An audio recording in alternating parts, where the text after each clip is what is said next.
right, welcome to Hair Metal Revolution, where we're taking the music back and giving it the respect that it deserves. Today, we're talking about the legendary band ZZ Top. As we all know, recently Frank Beard passed away, right? And it's surreal in so many ways because they just played up here in Seattle just like 2.5, 3 weeks ago, right here in a town called Redmond. That's connected to like Bellevue, Seattle. So Redmond is like a richer kind of a place to live in. I couldn't live in Redmond. I could not never afford that.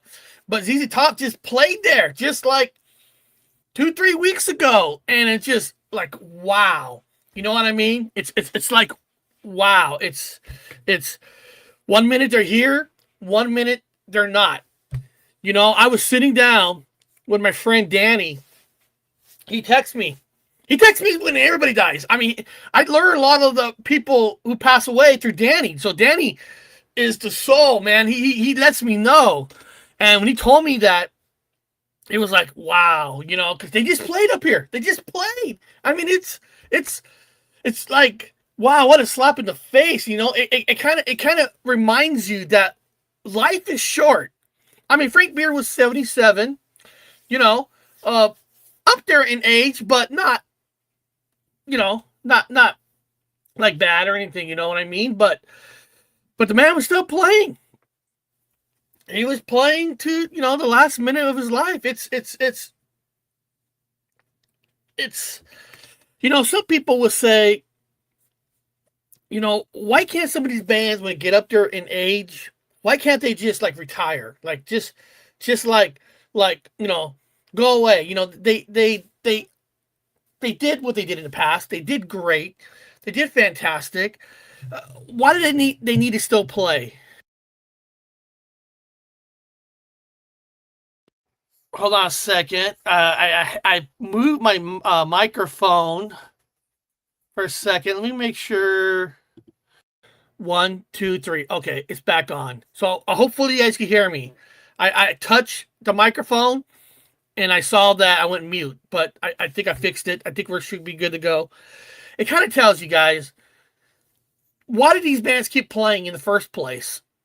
You know, it's like they always saying, like, when you retire in life, and if you don't give yourself projects in life, it's almost like digging your own grave and sitting yourself in a grave earlier. You know, like a lot of us, you know, for them, playing music is what keeps them alive longer. And I'm not saying if Frank Beard quit music like 10 years ago, he would have been in the ground, you know, but he keeps playing. I mean, fuck, look at Mick Jagger. That son of a bitch keeps playing and he's still alive. I mean, it's, you know, it's what keeps their blood going. And then, of course, a lot of us, not myself or Danny, but a lot of people, they shit on these artists when they say they're playing too long past their time. And I always say is, if you feel that, you don't have to go. But a lot of this music was their life. It's what they do, you know? It's, you know, that's why you see a lot of NFL players, when they leave the NFL, they go to broadcast because they still have to be around the game. You know what I mean? So, you know, Frank Beard is one of the greats. And, you know, and, if drink a cold beer for him, have a toast for him. I'm trying to do something. Okay, hold on a second. My bad. I apologize. I was trying to find something here that here a second. Now, I'm going to say something. This might be unpopular with a lot of people, what I'm about to say. There's a rule of thumb that we should all play by in YouTube world, Twitter world, Instagram world, where it keeps us different than your Fox News, your CNN News, your MSNBC News, because see, hold on a second. Come on, man. I don't care how old they are. I don't care how they sound. One last chance to see your heroes and legends. That is true. That is true. What I'm about to say is when a musician passes away, like I remember when Danny told me Ozzy passed away. I made a video saying, what he meant to us, everything positive, everything energy, right? The day of when you find out somebody passed away, if it's that day or the news just broke, it could be he could have passed away a couple of days ago. But the first time you hear that news, you talk about the celebration of the artist who just passed away. Because the CNN, the Fox, the MSNBCs, all these news channels, anytime a rock star dies, they always bring up the past, the drugs and all that. Like the day of an artist dying, we don't do that. We celebrate them. Want to do a show later on and talk about the history of the drug use and all that? So be it, but not the day of. And there was one fucking channel who did a video. I made a post. I did a post giving him my love. Everything's positive. I put a little history. It's in the community post. It's on there. The history of the band and all that. But this one channel started going through his drug issues in the 70s. I'm like, what the fuck you doing, dude? You don't fucking do that. Everybody knows the rule is you don't talk about the issues that they've had with drugs and stuff. That's another day. That's another time. Ozzy was beautiful. Everybody came out with beautiful things about Ozzy, beautiful videos, and you don't talk about the abuse, the alcohol. You don't do that. You don't do that day of. That's rule number one. Everybody knows it. And this one channel, his drug use, in the 70s. What the fuck are you doing, dude? You don't do that. It's like, everybody, listen, you're a rock star in the music business. Come on. Drugs are part of it. Unless you're Gene Simmons. Gene Simmons, you're out of this one. Everybody else, drugs are always part of it. There's always a time and place to talk about it, but not the day that they die. Everybody talk beautiful things about Ozzy. But a couple channels, Frank Beard, his drug use in the 70s, and it's like, why bring shit up like that? You don't fucking do that. You just don't.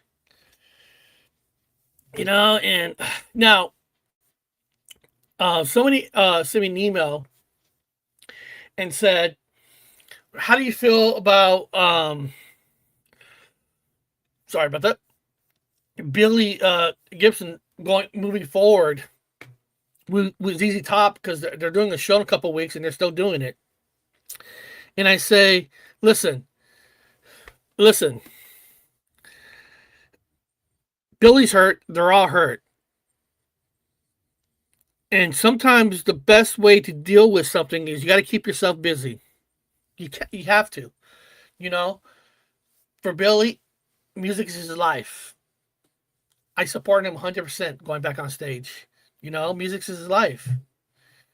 Frank Beard, kind of weird, right? Frank Beard. The other two band members have beards, and Frank Beard has the last name Beard, but the only one that never had a beard. Isn't that cool? Hi, I'm in the schoolroom. You're in school? Okay, cool. You're in school. Listen to me. Hey, I'm the best teacher there is. I'm a great teacher.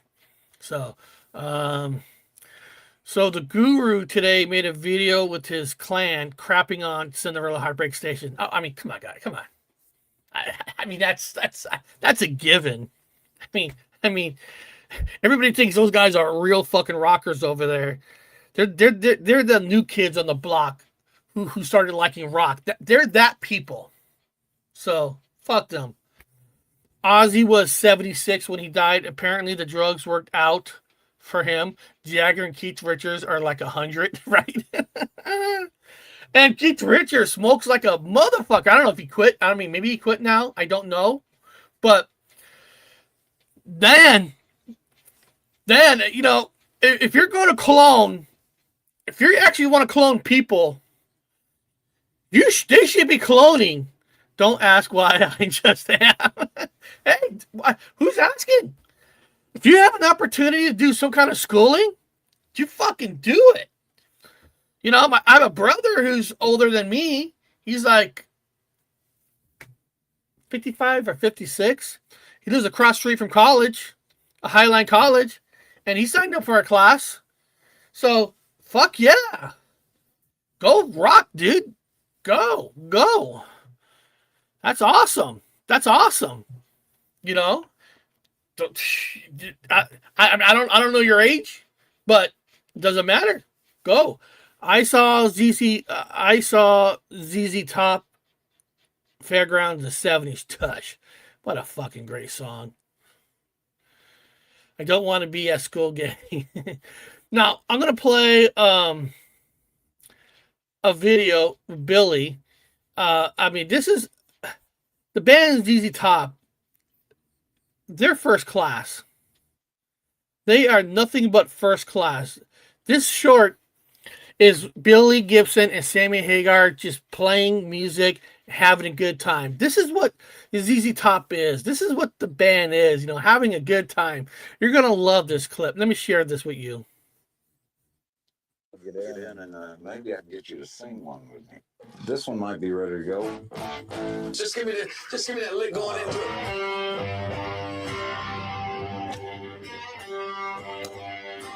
Come on. Jesus done left Chicago, yeah, and is bound for New Orleans. Yeah, give it time. Well, now Jesus done left Chicago, and is bound for New Orleans. Yeah, man. This extra one.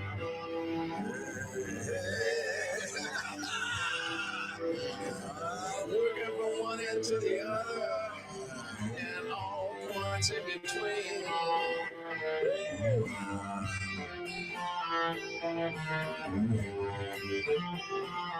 On to another one. Yeah. Took a jump to Mississippi. Took a jump to Mississippi. Muddy water turned to wine. Yeah.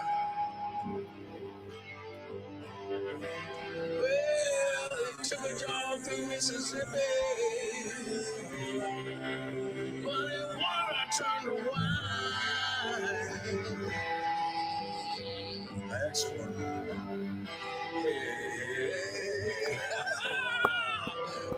And out in California to see that sweet little baby of mine. We ought to plug it in. I mean, my God. Wasn't that fantastic? That's ZZ Top right there, Great fucking guys playing it, loving music. And I always love that clip of Mr. Gibson and Hagar just playing, enjoying life. That's what life is. That's celebration right there. That's celebration. Like, if you have an opportunity to go out there, to go see a rock show, if you have the means to do it, go do it. Go have fun. Who gives a fuck what other people say? You know what? You know what I mean? Now, I get it. Some of these concerts are so expensive, it outprices all of us. And I get that. But if you have an opportunity to go out, see some of these legends, kind of like what Danny said, that you don't know how much longer a lot of these legends are going to be around. Not even the older ones. God, Bret Michaels got 9 lives. That fucker, one day he's in a hospital, next day he's playing a show, and we don't want a last one, right? So, if you have an opportunity to see some of these artists, please go see them, Judas Priest comes around, go see them, how for another 10, 20 years. But you know what I mean? They're all getting up there in age. Even Metallica is getting older, right? Look who we lost. We lost some real legends, not just Ozzy Osbourne. Look at Ace Frehley, who we lost. In fact, just last night, uh, Danny, hold on a second. Where is it? Danny. Danny was emailing me about the version of the band who did the New York, the New York Groove. The famous song that Ace Frehley made famous, the New York Groove. Danny was just texting me yesterday. And it was about Ace. It's almost like, see, the music never dies. You know what I mean? I mean, it never dies, and it keeps coming. You know, and it's a sad way how Ace died. Falling on his head and bleeding internally. I mean, it's not. I mean, we lost Ace Frehley, guys. Fucking legend. Ozzy Osbourne, legend. Frank Beard would never get the full credit that he deserves because he was a drummer in a band that wasn't, I mean, all of us who knows ZZ Top knows Frank Beard, but he's never going to be out front like Ozzy. Ace was a character in himself. Ace Frehley was a lot like Eddie Van Halen in a way where you could say Eddie was the face of Van Halen. If somebody says, I guess percentage-wise, they'll say Gene or Paul. But if somebody says Ace was the face of Kiss back in the 70s, I would not have an issue with that. Frank Beard might not ever have that kind of, or but Frank Beard is a lot like Michael Anthony. It's a lot like Michael Anthony. Without Michael Anthony, Van Halen is not Van Halen. His background vocals and the beat and everything. And I'm going to have to see what video he's talking about here. He says, me and my brother. Huh. I'll have to check that out. You guys know what I mean? You know what I mean? Frank Beard is the backbone of ZZ Top.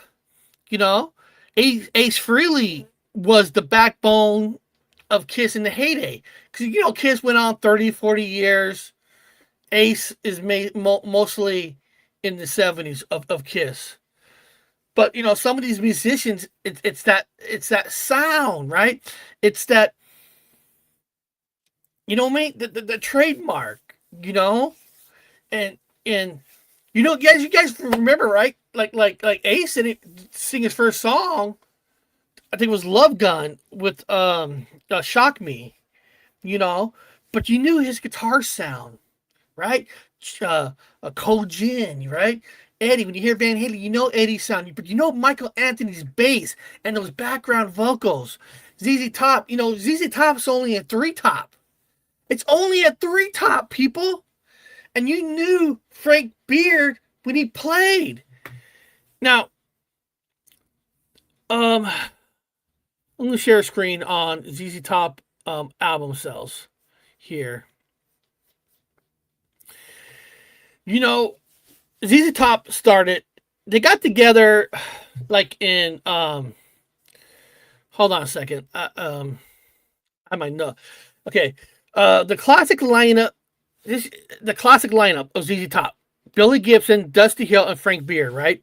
They established around 1969, 1970 until they come out with the first album, which was called First Album. And they retained the intact until Dusty's Hell's death in 2021. So Dusty died in 2021. But it's always been the three. Always been the three. I mean, that's... Dude, can you name another major rock band whose classic lineup stayed together that long? I mean, there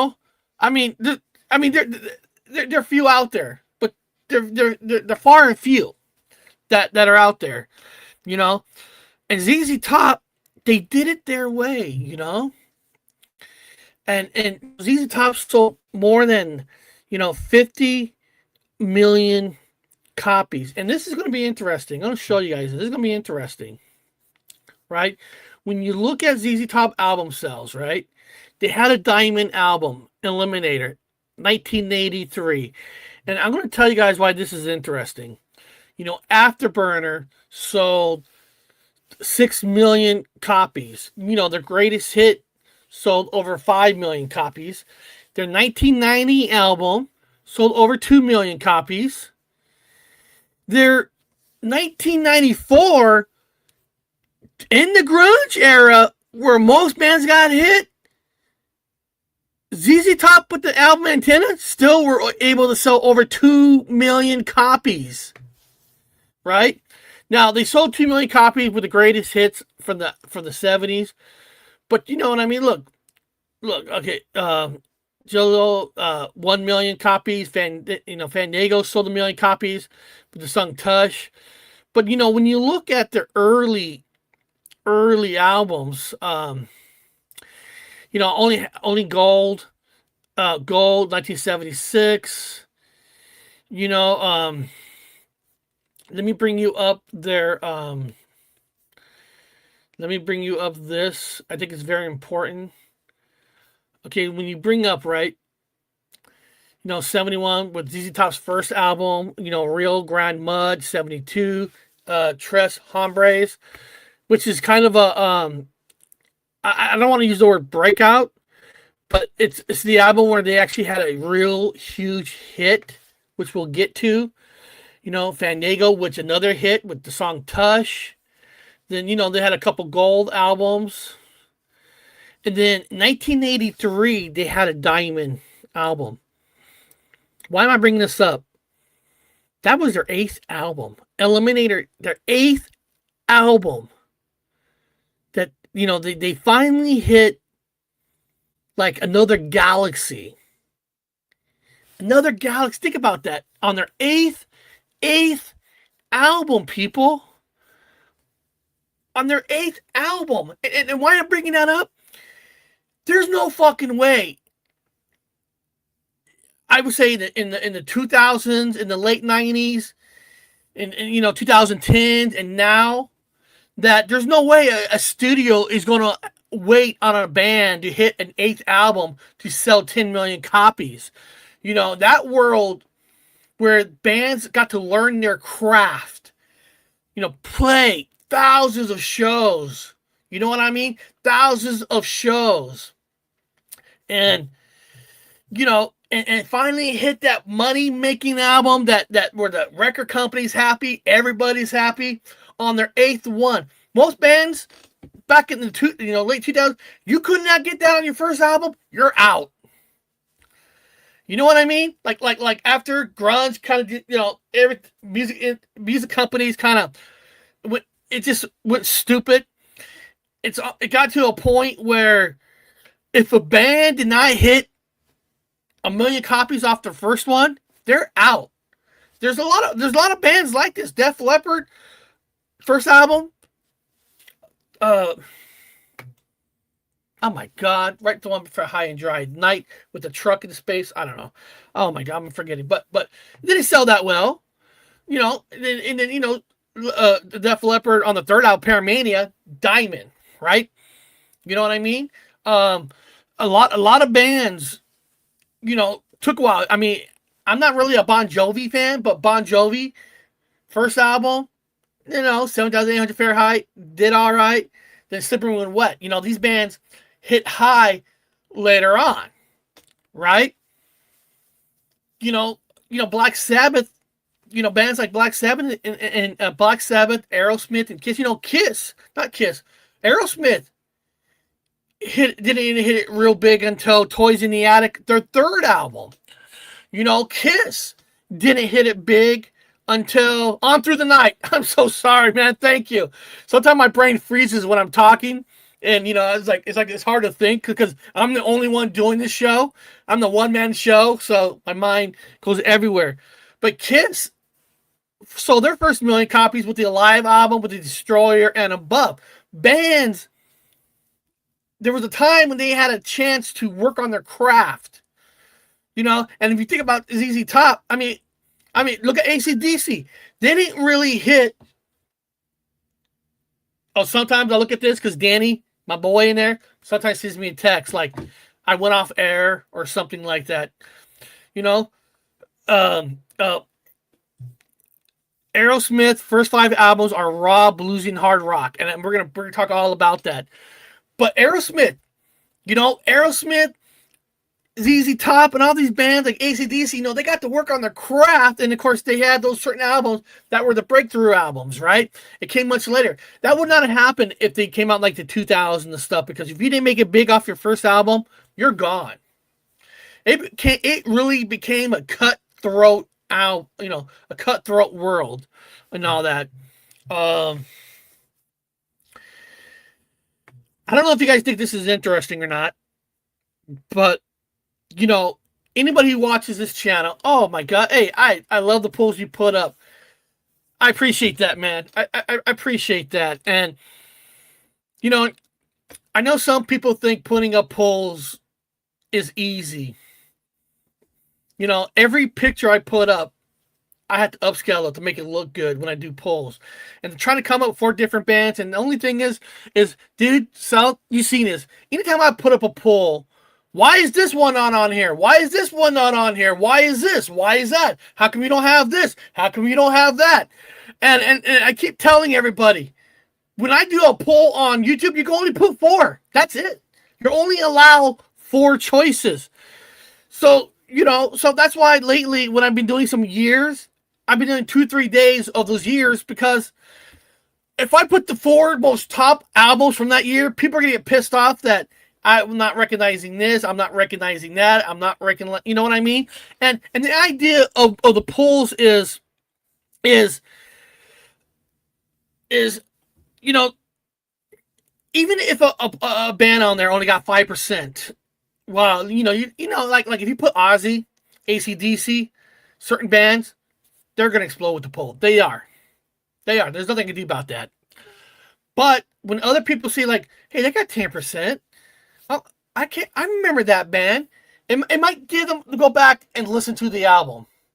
Utah, but Kiss was different world mouth of their live shows. Spread, and their shows were selling out arenas. Yeah, and that's a good point, too. Kiss was selling more sold-out arenas than were the albums. And when the live came out, it's because it captured the live sound. But all these bands, right? All these bands, and when you guys all know me, I went on another channel, Hairband Basement. Love the guy. We did a blues one, and I said Grange for Z Top's like to me like one of the ultimate blues rock song. So this ain't me blowing smoke up ZZ Top's ass. I actually had their songs #1 on their channel as a blues rock song, and I told everybody, I grew. There's certain channels out there that hate blues rock. Hate blues rock, really do. And I hate to say this. The Guru is one of those channels that hate the blues rock. Apparently, they made a video today bashing Heartbreak Station. I'll check that out.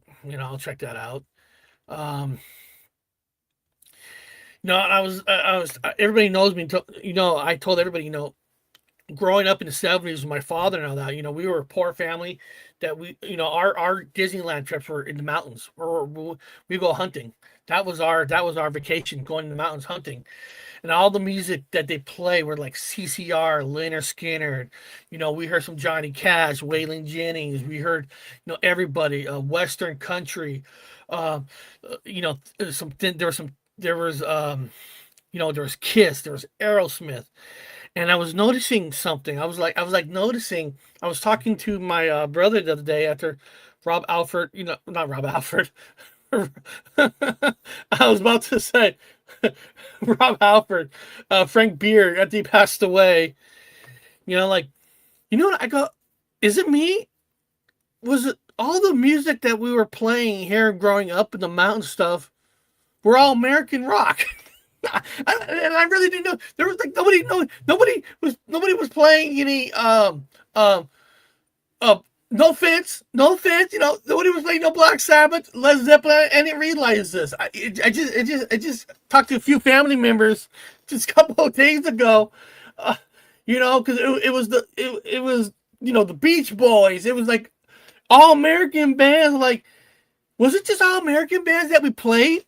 And I was like, I never even thought about that. I never remember hearing Led Zeppelin, you know. And of course, I got into more Led Zeppelin more in the '80s when I heard them their album in the Fast Times at Ridgemont High, and stuff like that. And I was like, I wonder why was that? Why was it just mostly all American rock? And we're all talking about, well, if you think about it, because your father was in the Korean War in the military, my uncle John was in the Vietnam War, and we have a couple. I had another uncle who was in the Vietnam War who didn't make it, who died in Vietnam. All our families were all military, and then a lot of them were in the war. So, and they're talking about it probably was more of American pride. Nothing against those other bands, because I never even caught this before. I never even realized, like, why was I never really into um, Black Sabbath, you know, um, Led Zeppelin more than I was in Kiss, Aerosmith, and all that. Then, of course, when I got into music in '83, I love Ozzy Osbourne. I went back and I listened to Black Sabbath. I listened to Led Zeppelin, but it was because the whole family, they were all military and they were like all wars, and I guess they had like this American pride that you know it's all gonna be mostly American music. It's interesting, right? I didn't really catch that before because I was like never mentioning in the past like Led Zeppelin influenced me. It was always like ZZ Top, Leonard Skinner, and those kind of bands. And then of course, I learned the appreciation of David Bowie. The appreciation of Thin Lizzy, and all this and all that. But it was kind of interesting, right? Um, and, why and there's just something to me. I think somebody mentioned about um, blues rock, like Aerosmith's first 5 albums are raw and bluesy. Again, I said this before. I think it's a lot of this music is when we got into the music, and a lot of us were influenced by a lot of blues that got mixed into rock. It was like the perfect blend for us. There's some darker blues. The BB King, Bo Diddley. Robert Johnson. There's some really great darker blues like New Orleans, like dark blues.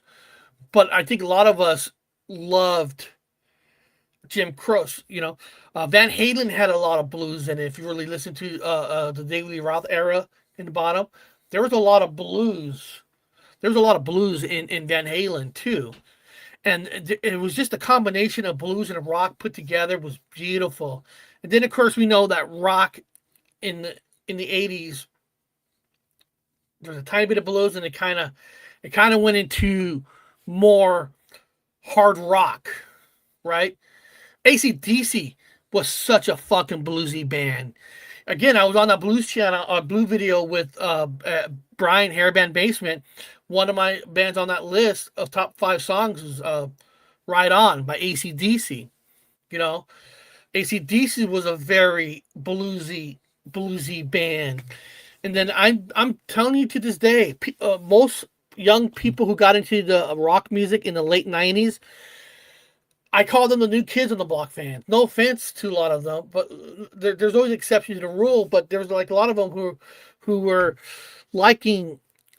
I'm not making fun of those bands like Dire Straits. I'm not making fun of Bruce Springsteen and Brian Adams. But they're the rock that the stations would play. They're the rock that station to play. And then they got into, and most people like Bruce. They like, when I'm talking about when they like Bruce, it was like Born in USA and up.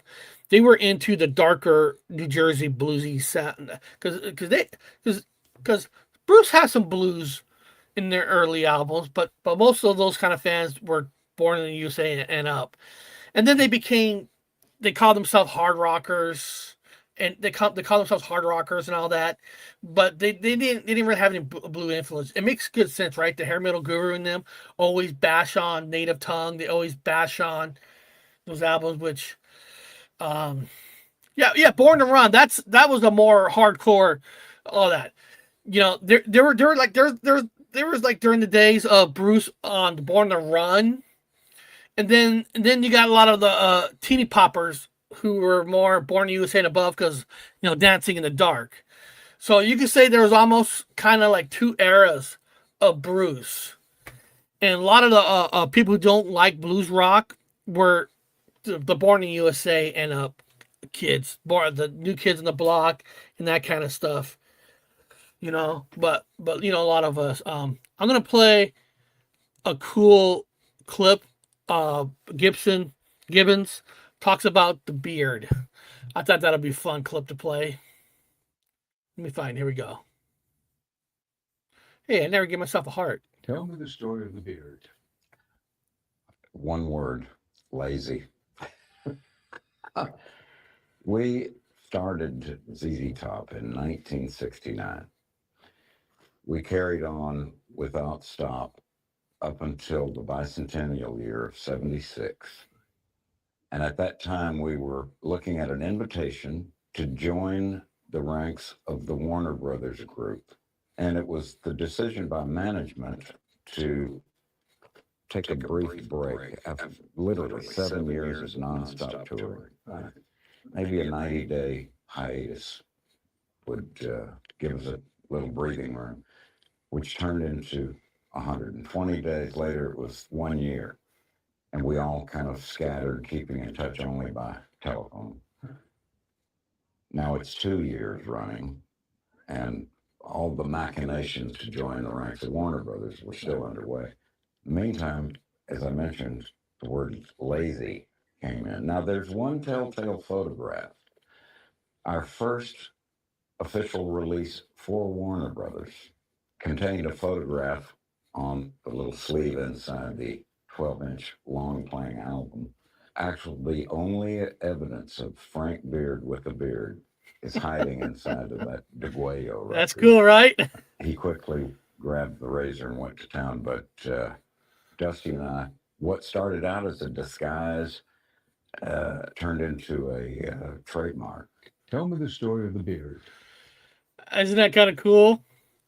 I wanted to play you guys that, and I know most of you who know ZZ Top know this. I'm trying to see how much it was. Where is it here? Hold on a second. I want to make sure I say this properly. So, where is it? Okay.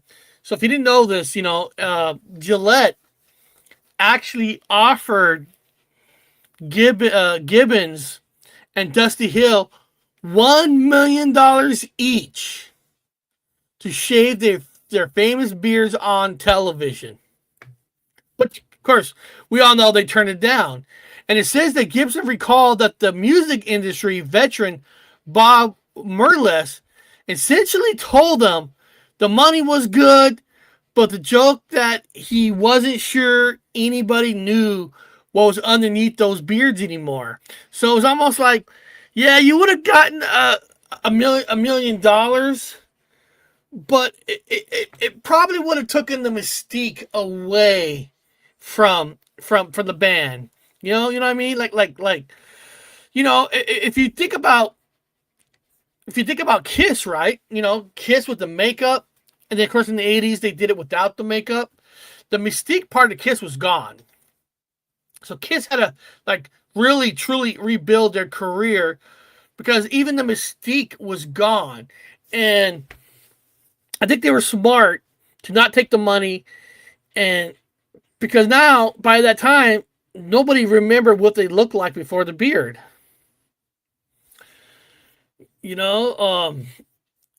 Did I have something here? Like my brother actually has a beard. Let me show you my brother. All right, everybody.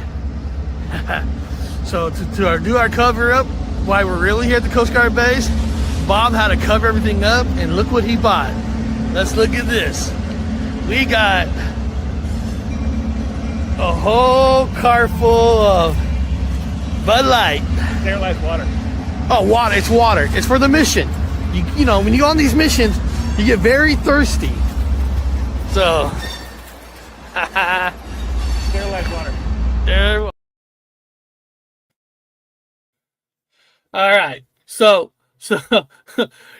my brother has a beard, and now I almost forgot what does he look like without that beard.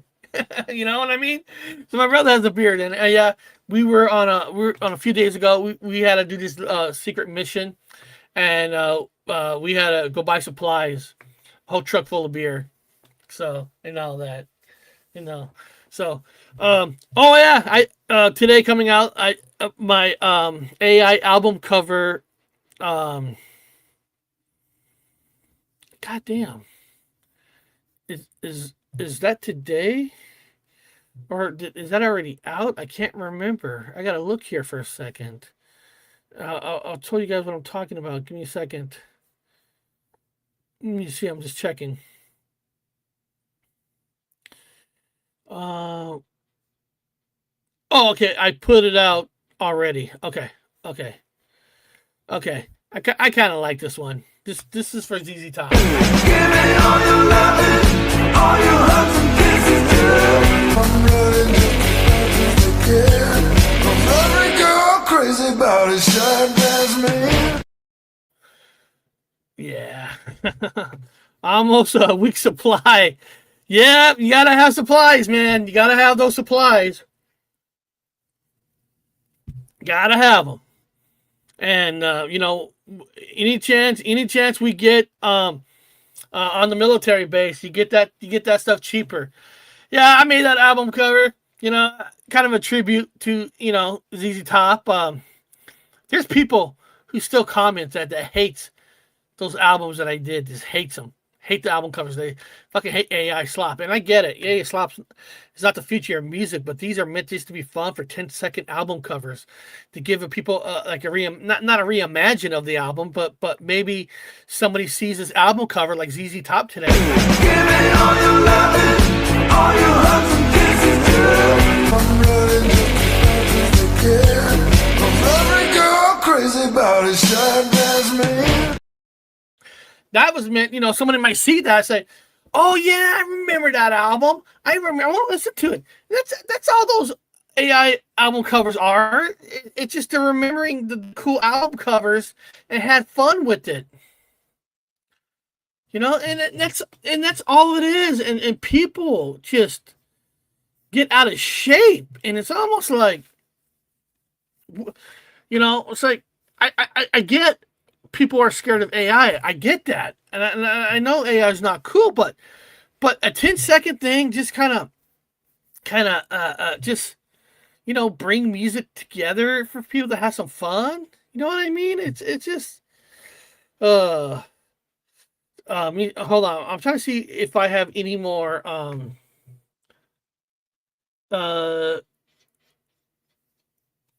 What dog? Oh man, I got this dog that just won't shut up behind me. If I put the dog outside, and he's just going to do the footsteps. No, I don't have any more. Okay. All right. Somebody wrote something about Bon Scott tells stories. Bon Scott does tell great stories. He really does. And hold on a second. We don't have Bon Scott with us. Of course, he was gone a long time ago. But for the person who brought up Bon Scott does tell great stories. The recording. We recorded an album last time we were back there. As yet, it's not finished. We've got a few things we've thought about it and changed a few things. There's a live album probably coming out soon. It's taken from concerts in Glasgow, My Music Bowl. There was one recorded in Fort Lauderdale in Florida. But there's about 4 in all, And that might be sort of put into a live album, the best of the 4 concerts. Oh, now tell us about your American plans. Yeah, we're going back there in a couple of weeks to tour with Kiss, supporting Kiss, and a band called Rush. You mightn't have heard it out there. No. And we're doing about 12 dates with those bands. and a few of our own, and some co-headlining with a band called UFO. Right. You know, UFO. Yeah, right. Yeah, now just on the Kiss tour, right? And I just wanted to bring it because I love Bronska. Hold on, breaking news: Jimmy Church from Fade to Black on Bigfoot, Michigan, robbed today at 4 p.m. Eastern. Oh shoot, I have to watch that. Thanks for letting me know. Thanks for letting me know, Danny. That's cool. So, Afterburner was a bit poppy. You know,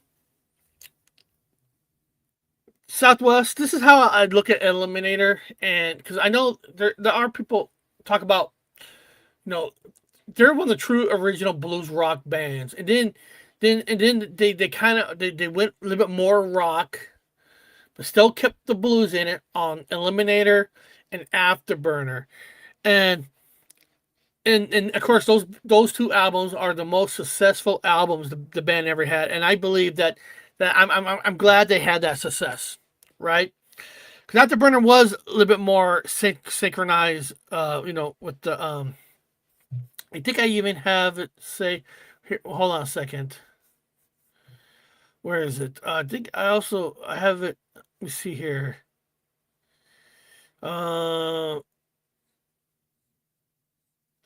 Okay. Where was it? So we know the 1983 album, of course, certified 10 million copies. Of course, they had the songs, Give Me All Your Lovin', Sharp Dressed Man, Legs, Got Me Under Pressure, TV Dinners. And believe it or not, Give Me All Your Lovin' got more plays, but the song Legs were higher in the ratings. And the thing is, let's just pull up their albums. It was almost like you're so glad that the band has some huge success, because when you have a diamond and all that, it's almost where it gives you these bands more life to continue touring, right? You know, the record company's going to keep it longer and all that, and because we know it's a cutthroat business, and so it's nice that like Eliminator kind of took ZZ Top, where a lot of real hardcore rockers knew them, and brought them to an MTV generation where they got a lot of new people to recognize them. Now, some of those people never went back to their bluesier albums, but all their albums are so good. I mean, this is the first album, right?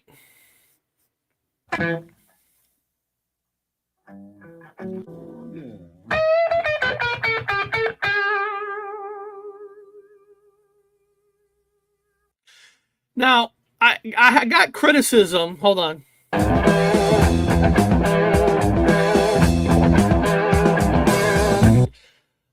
I received criticism in the comments saying, "What's up with you only playing like 4 or 5 seconds?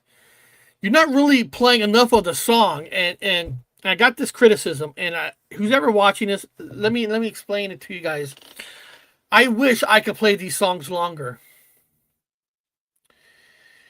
When a song hits at least 6.8 seconds, it automatically goes to the studio where they hit your channel. I don't care about monetization claim. I don't care about that. They want to take the pennies of the dollar, have it. I don't make no money off these videos. I have memberships, but I don't monetize the videos itself. But the thing is, those companies can also give you a strike on your channel. Even though we're pushing the music out, representing the music, making people want to buy the albums, right? And you would think they will allow us at least 30 seconds, but they won't even allow us 30 seconds. It's 6.8 seconds. And sometimes if you try to play a whole Aussie song, your whole video gets taken down. AC/DC, your whole video gets taken down. It's funny, your brother plays almost everything he wants, but he has gotten a lot of channels shut down too. I think he's on his 3rd or 4th channel.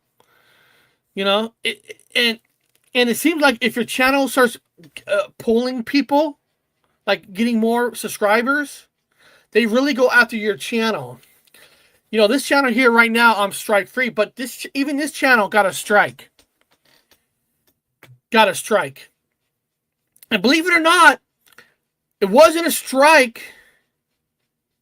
It wasn't a strike because of a music company. 2 channels got me the strike. They joined forces in a way, but it got claimed to one company. But I found out that but this other channel was along with them to get me off the air.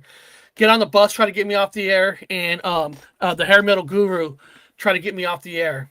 They actually got my channel a strike, and you know the strike went away, and they're responsible for this channel getting a strike. It wasn't even a music company. It was actually 2 YouTube channels. Kind of shitty, right? It really is shitty. It's crap. You know, Danny would tell you, you know, in the real world YouTube, we all share. You know, we all share clips. We all share this. You know, you can take a clip from my channel. I'll take a clip. We all share. But we live in this new generation, especially in the last 5 years. They really crept up where these channels, it's all about themselves now. Not everybody. You know, Rock and Danger is still a real channel. You know, Hairband Basement, you know, they you know, these guys, you know, they all care about the community. So it's about the community with us. And that's important. But some of these channels act like they're part of the community. But I'm sorry to tell you guys, they're not. They're a cutthroat, stab you in the back type of channels. And they would send people to give you a thumbs downs on purpose. Oh man, I want to get started on a fucking rant. I don't want to get started in a rant, but some of these channels, you know, that's why I like Rock and Danger. You know, I like listening to Flickering Box. You know, there's a lot of good people, but a couple channels, you know, get on the bus and fucking hairband or not no I mean hair metal guru, they try to get me off the air, and all we're trying to do is get the community together. You know, a great job that Hairband Basement did. He did a video, and hold on a second, let me pull it up. I want to show you guys. I want to show you guys a real channel.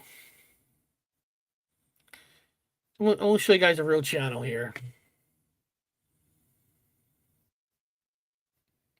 Let me see if it's here. Hold on a second. Oh, god damn it! I just had it. Hold on. Where is it? Right here.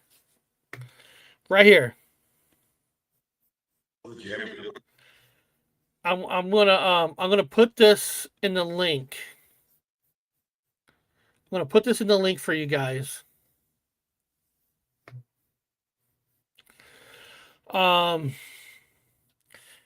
Steve from Rock Metal Invasion, Rock and Danger's there, Crash. These guys is all about community. Is all about community. And then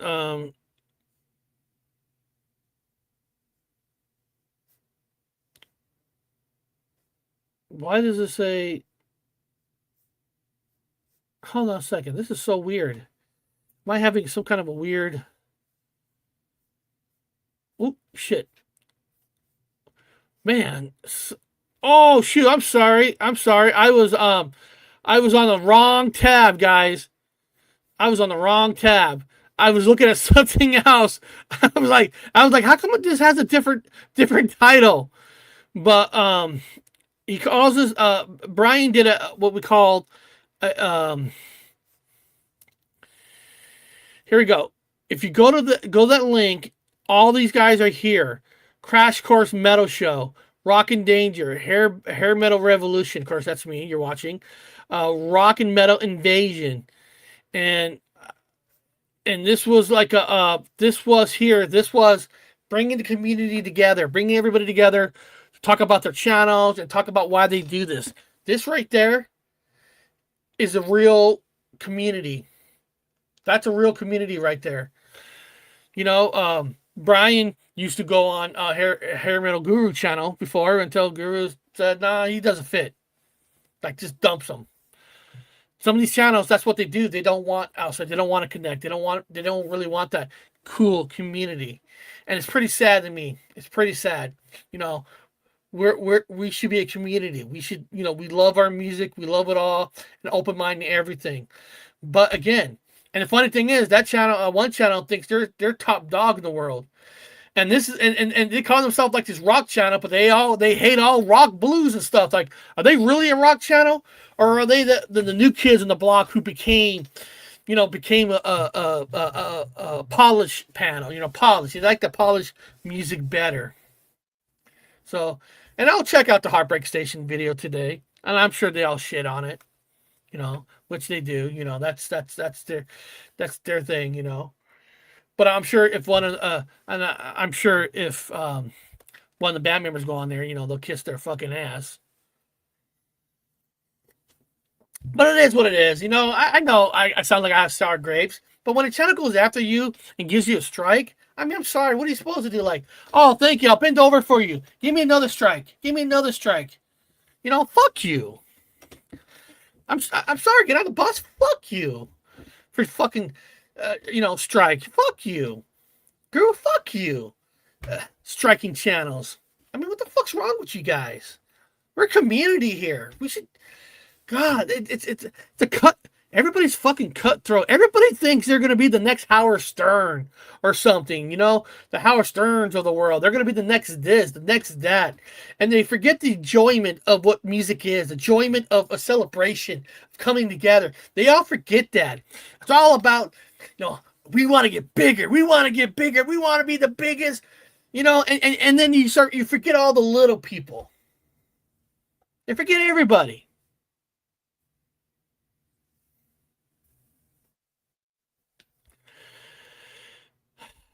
That's my rant.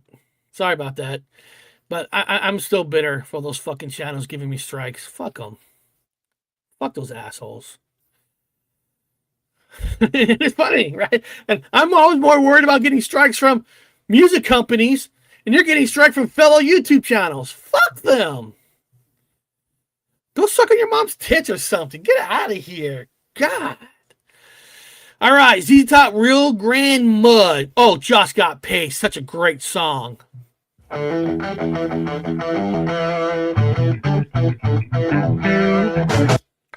Oh, man, you guys got to listen to this song. It's really a great song. Just got paid today. Got me a pocket full of change. Oh, great song. You guys got to go back and listen to that song. I mean, there's a lot of great songs. Sure Got Cold After the Rain Fell.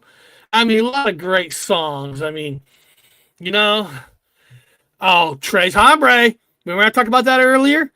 What was the song? It was my number one song for the blues rock because they represent everything what blues rock is.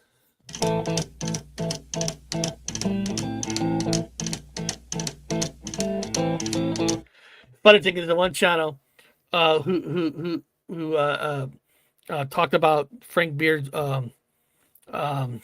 drug use fucking doesn't even like the blues. Why is he even talking about ZZ Top? Just fucking stay away from them. And this song's always great. Jesus Left Chicago.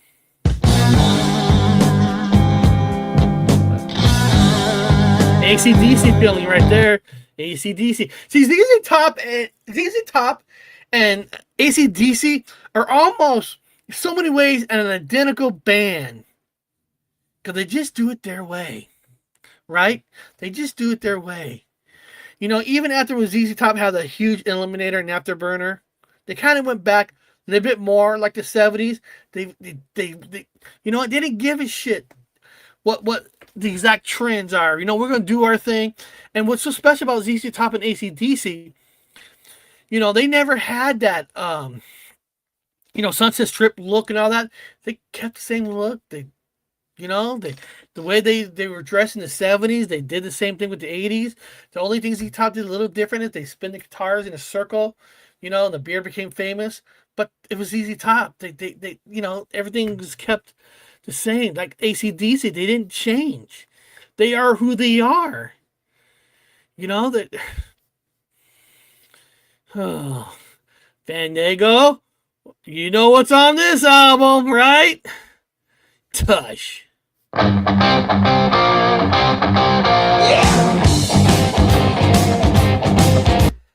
is this song only got 50 million plays?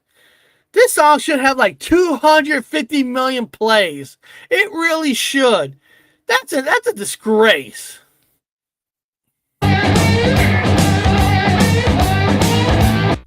Oh man, Blue Jean Blues. On my old blue jeans. Oh man, makes you feel like you're in a dark room. Got a little shot of whiskey right there, and you know your wife just left you. You know your dog betrayed you and went with somebody else or something, and you know what I mean. Or you got laid off. You know, you're late on your rent. You know what I mean? It's like one of those songs where you just feel so depressed in life, and you know, and it is what it is, right? And then Tejas. Oh, arrested for driving while blind. Oh, I always love that.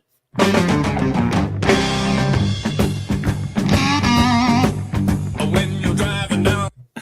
Arrested for driving while blind. Only ZZ Top can get away with that. Oh man, I love these guys, and this album actually did very well.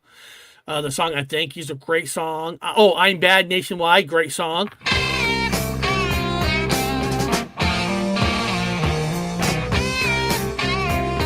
"Cheap Sunglasses," great song.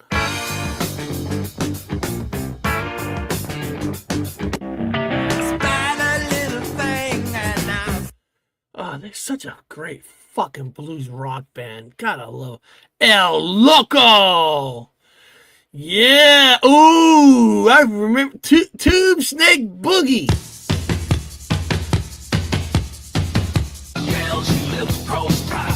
I love how he sings on this. I love the way he sings on it. But a lot of great songs. Pearl Necklace. A lot of good stuff. And then, of course, the album that almost everybody knows. I mean, everybody knows these songs. Everybody knows that drum beat. You know, of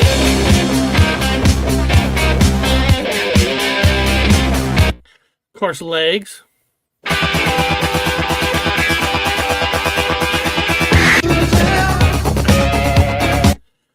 Got Me Under Pressure is a really good song.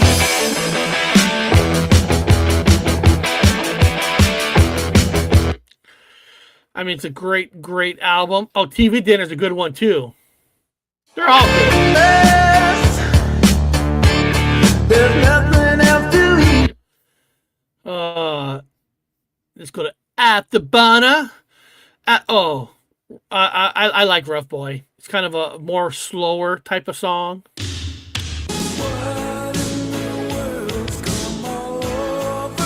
It was probably, it's a slower, they modern it up a little bit more of the now.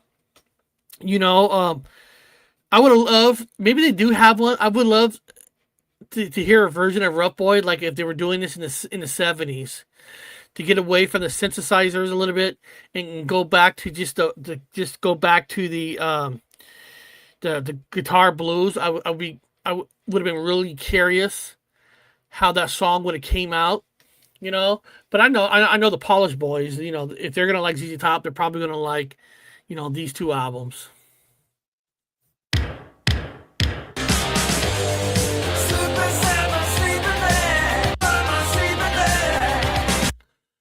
You know, so it's all great stuff. And of course, this is just a 6-pack of all their first albums. You know, again, you know, like an album like Antenna sold 2 million copies in 1994 in the middle of grunge, and this album was still able to pull in over 2 million sales. Kind of like, you know, okay, grunge took over. We're still here.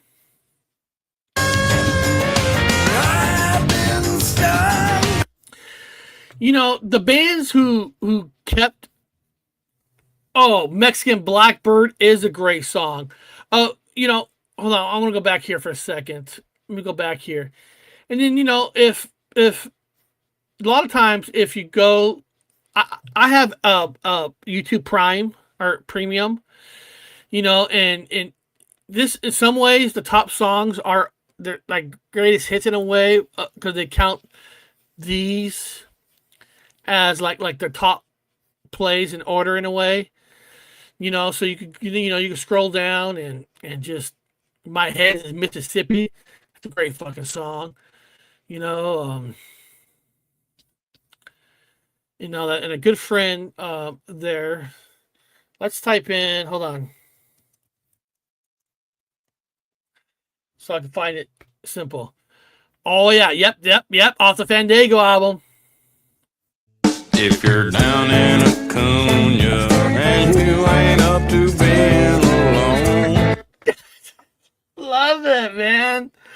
Oh God, these are top badass motherfuckers, man.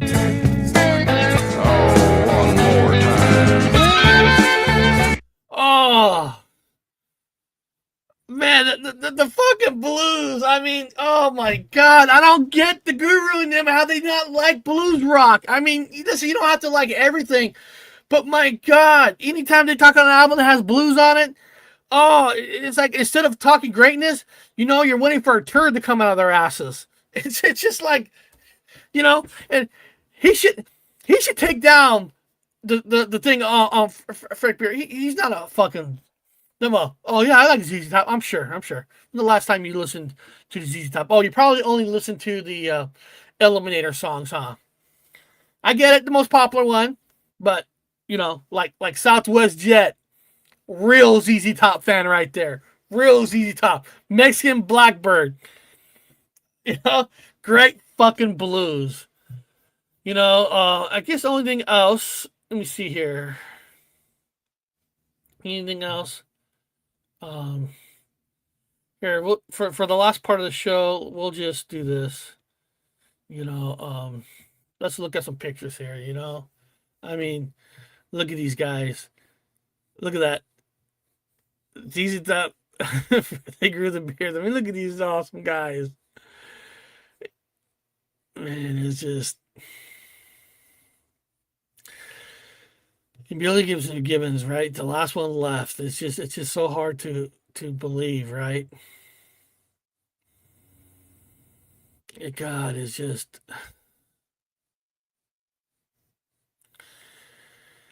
Oh man, such a great fucking guy. I mean, this.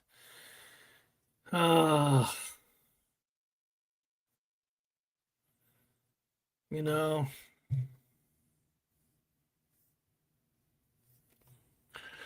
Just looking at their pictures, right? You know, ZZ Top did it the right way. You know, they did it their way. And it's sad that only one left.